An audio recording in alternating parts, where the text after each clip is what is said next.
Hello and welcome to the first episode of UNESCO Body and Mind broadcast. My name is Parisa Tashakori and I'm host of the first episode. UNESCO Body and Mind Wellness, a Candid Gold Seal, is a registered nonprofit organization that exists to promote inner peace practices, to protect our ecosystem, and to encourage art and craft.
Welcome back. Well, I wasn't supposed to play the whole music, but music art, it's amazing. So when you start, you can't stop. I couldn't stop the music. It really had to end. Such energetic, good music. Welcome to the first episode of UNESCO Body and Mind Wellness broadcast. The name of this episode is Memories of a Leaf. My name is Parisa Tashakuri, and I'm honored to be the host of this episode. Let me introduce our guest, Zohreh Rezazadeh, who is the president of UNESCO Body and Mind Wellness Club. But she's not here as the president, she's here as the author of the Memories of a Leaf. She was the bravest person to be the first one to attend the interview. Hi, Zohreh. Welcome Hi to there. our broadcast. Thank you for having me. It's an honor for me to be in your very first broadcast program. Great. So we are talking about Memory of a Leaf. I don't know if you have read the book or not. You can find it in UNESCO Body Mind Wellness website as one of the many activities that are done by this organization. Publishing books that are aligned with with the mainstream and vision of the organization is one of them. So that's why we thought to start with one of the books that are published by UNESCO Body and Mind Wellness, which is Memories of a Leaf. Zora, I really enjoyed reading the book, and it's not a long book. You can really sit and read it in a, like about an hour, half an hour, full of stories, short stories, beautiful poems, all inspired from nature. I personally enjoyed reading it. I just started. and I ended in one sitting. Do you want to talk a little bit about the book and your experience writing it? Yeah. Yes, I was born in Iran and I am in love with the mountains of Iran. And I was grown up and got my uh, all degrees as a green architect in Italy, and I was in love with the beaches, the sea of Italy. When you enter in that sea, in Mediterranean Sea, you can feel that you are inside an aquarium. And then coming here to United States, I really always enjoy the sky, this generous, vast sky. As a matter of fact, when people ask me, don't you miss your country d'origin or Italy, such a beautiful country? And I say, I mean, I pick from each of these countries and continents, you can say, as a representative of Asia, an Asian continent, Iran, and from Europe, Italy, and now United States as American country. I pick the best of the nature they have. How can I miss one over another one?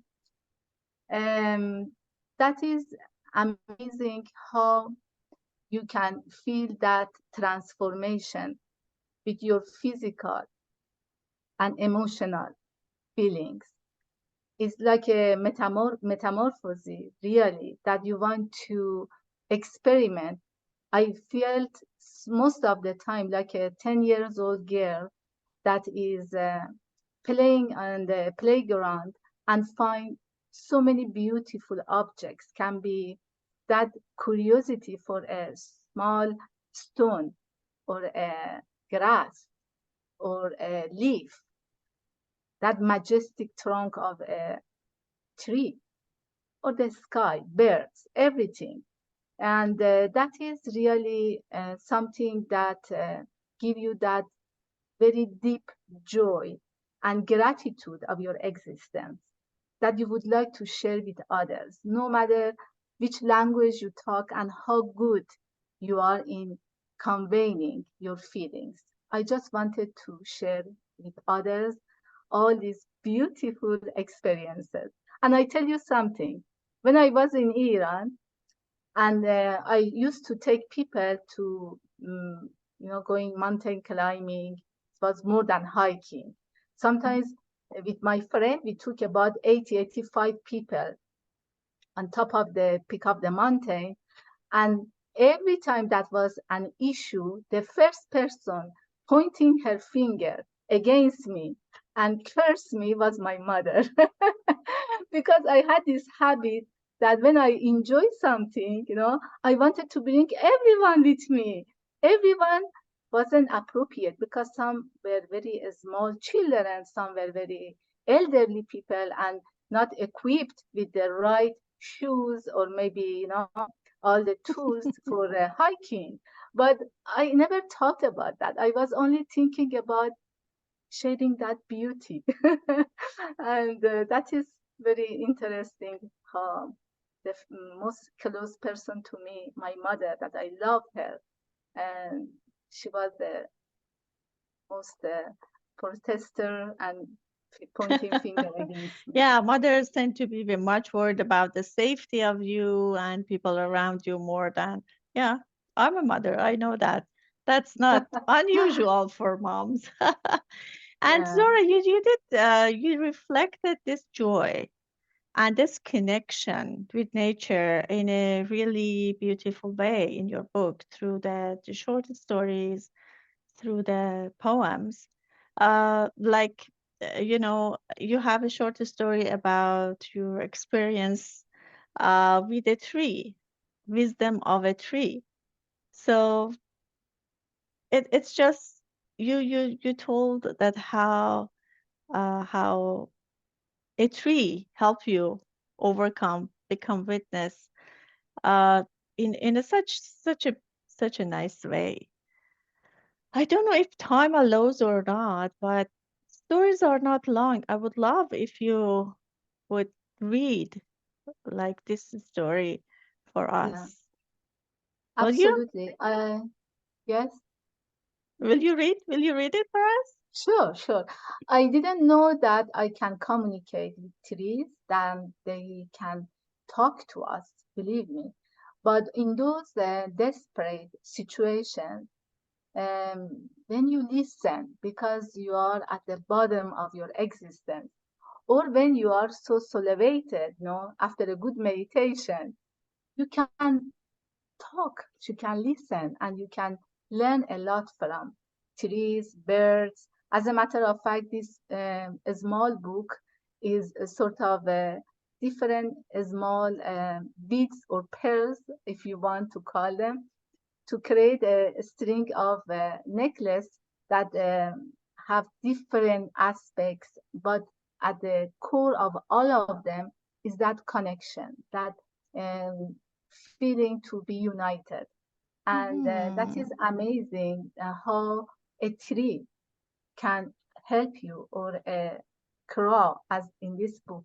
Uh, I had another experience, or clouds can take you to another dimension beyond this pittiness, limitness of yourself, and show you the greater picture of life.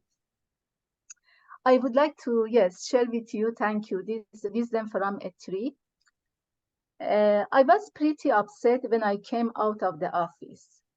So I ran to the porch in the backyard to find some refuge. I was looking at people coming and going with their cars. A very gentle sky captured my attention. Only in that moment I did notice a huge tree with all its beautiful leaves and branches above my head. Hi, I said. She answered, Hi, what's up? I replied with another question. How can you handle all this silly nonsense of life? I am so ashamed of my disturbances. She said, I am more than 200 years old. In this little yard, I assist many of coming and going lives, from animals to humans, and spirits.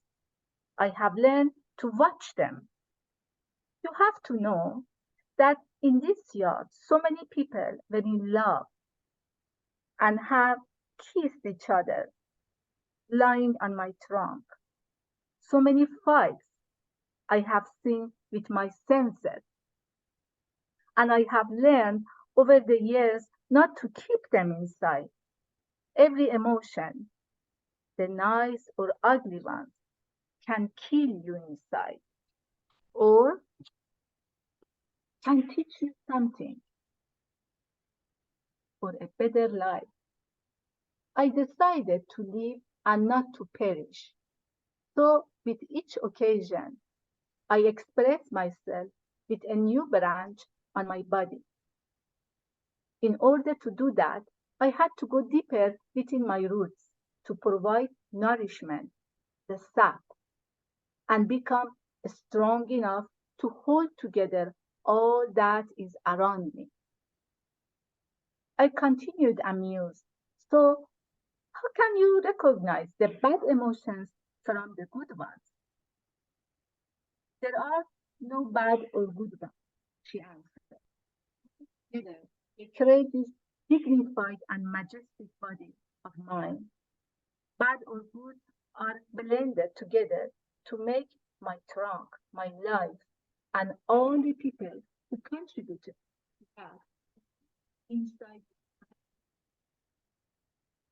They were merely opportunities to learn and go deeper into my roots, in my contact with Mother Earth.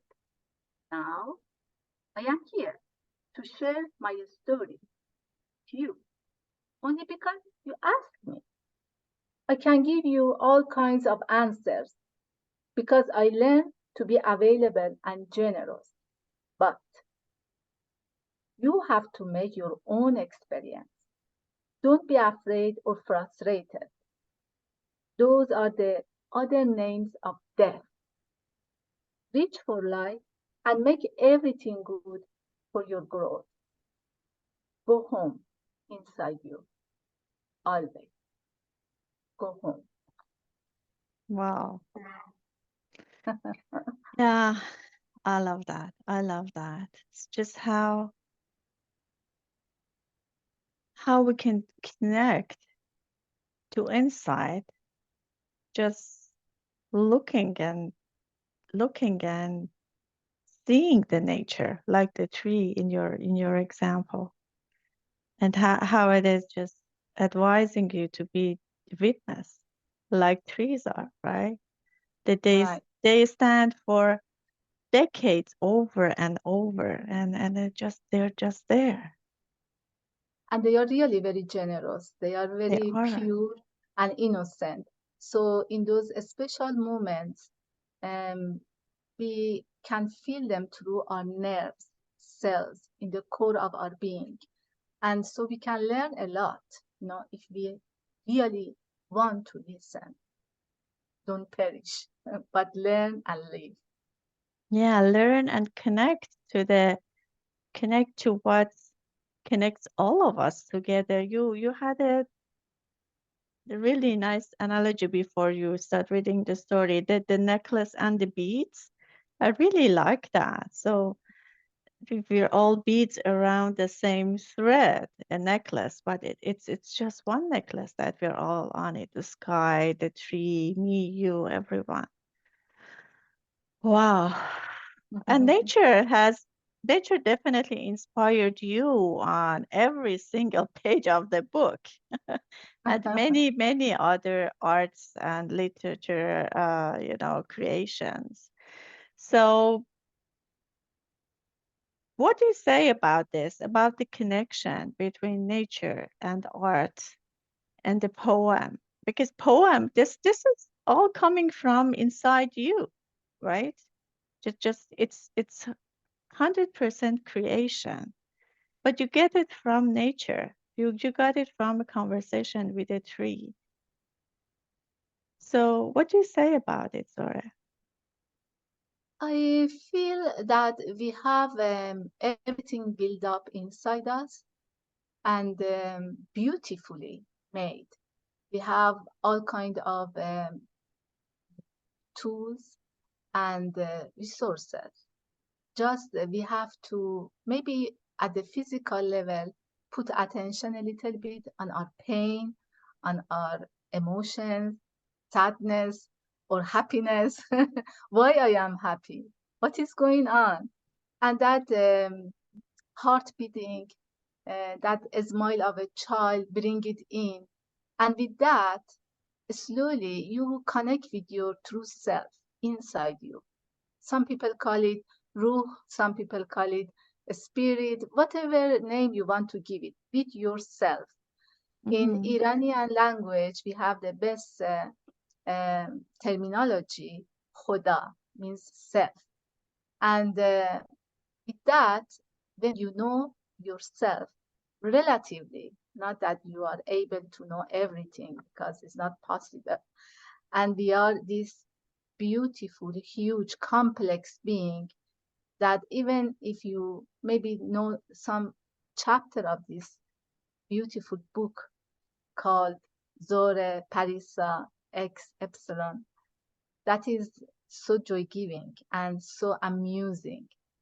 So with that, you after understand that how important and how little you are.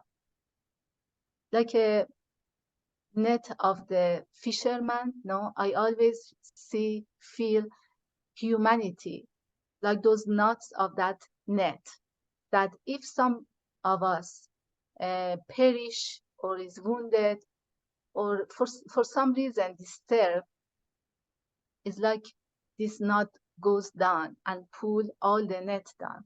But the net is much greater, powerful than one knot.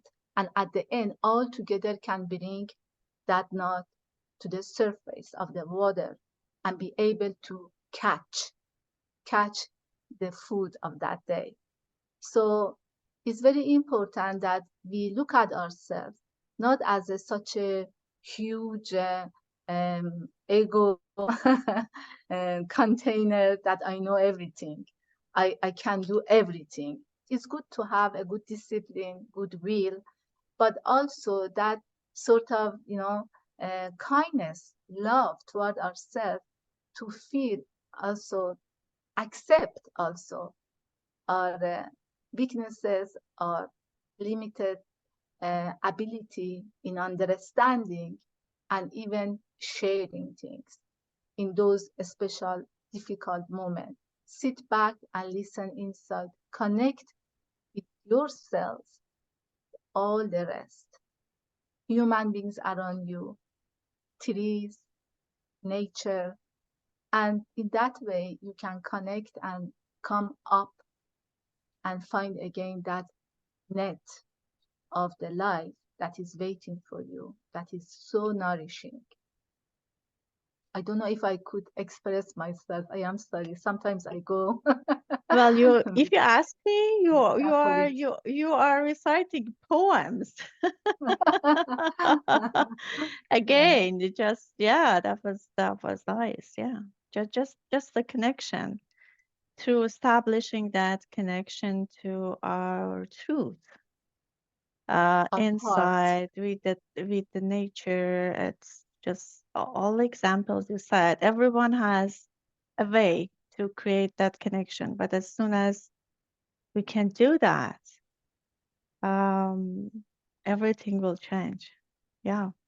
You just come out of this, as you said, pity, problems, darkness, tough time, hard times. We have a way. Rumi says that for every person, there is a ladder in front of them to the sky. They just need to realize that. And anytime that they want, it's right in front of their feet to climb up. And for many years I thought that it's about going up, but then eventually I learned that no, it's to go down inside and just connect to our roots, which is the Mother Earth to begin with, and then grow from there. Uh, yeah. Yeah, go up with your awareness, but go down in yourself and Hmm. appreciate, be grateful with all things that is really amazing that gives you this beautiful life as a gift. I consider it as a gift. Maybe you have to go. I hope not everyone, but somehow us human beings have to go through so much drama to learn and Hmm. understand that this heart is very intelligent. It's bringing down this head, heavy head, to this heart that is so soft, so autonomous. It's always beating by itself. Every sound you have to have, at this instrument, clapping, for example. But our heart is there, all alone by itself. Why don't listen to this wisdom, to this strength, power, and learn? And I know that there is so much of good, also information, intelligence there. So we can do it. Hopefully, at some point, we arrive to that. Instead of Yes. going down, down, down to the hell, let's grab that ladder, go a little bit higher, and make muscles. Yes, and nature and poems are definitely ways to excel. Yeah. Well, that was just lovely conversation. Our time is about to end because we have a limited time for this broadcast. Um, how about we end this with another listening to another piece of your book, Memories of a Leap Zore. I would like to share with you a poem that is called A Blade of Grass. This So tiny before you little. start, can I play a music so we can enjoy music, Oh, your sure. poem, and yeah, we can listen with our heart, as you said. Just let the brain go and let's open the heart and I'm Yeah. sure that we'll all enjoy it more. Just give me a second, so I will um, play the music.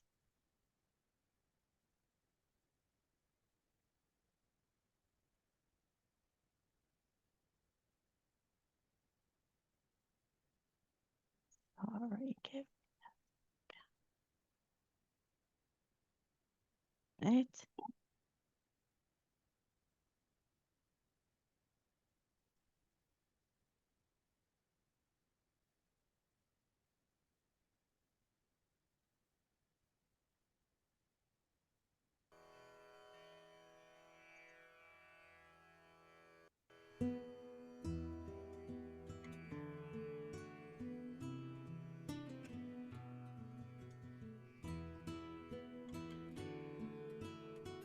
A blade of grass.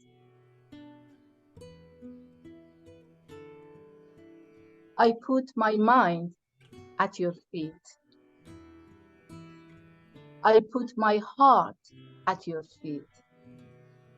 My body, my emotions and thoughts. Everything is yours. Everything I surrender at your feet.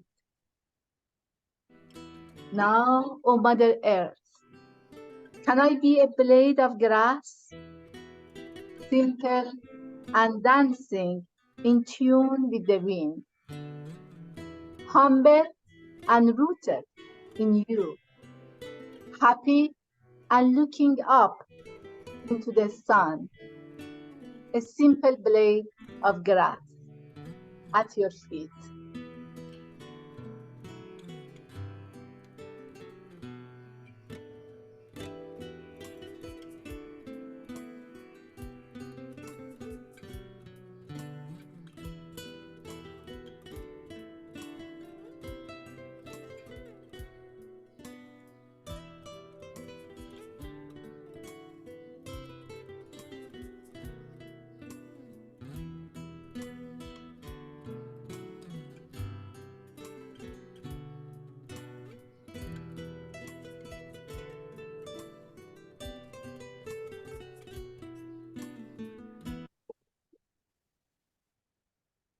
Uh,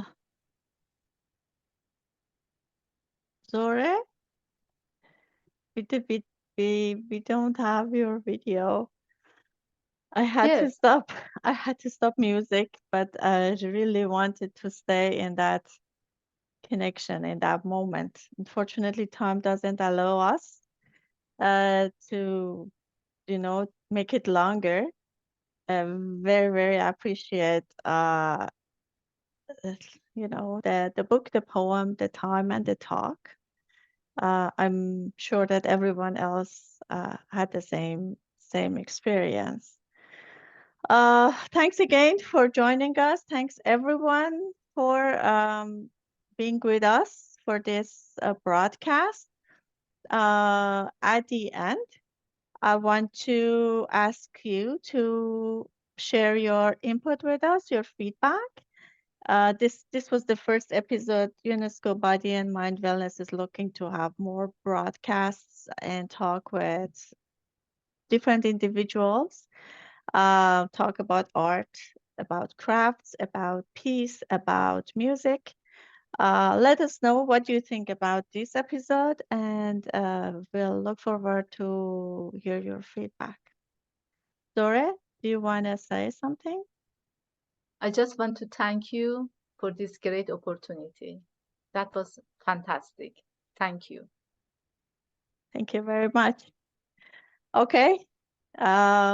Wish well for everyone, and hope to see you again in another episode. Bye. Bye.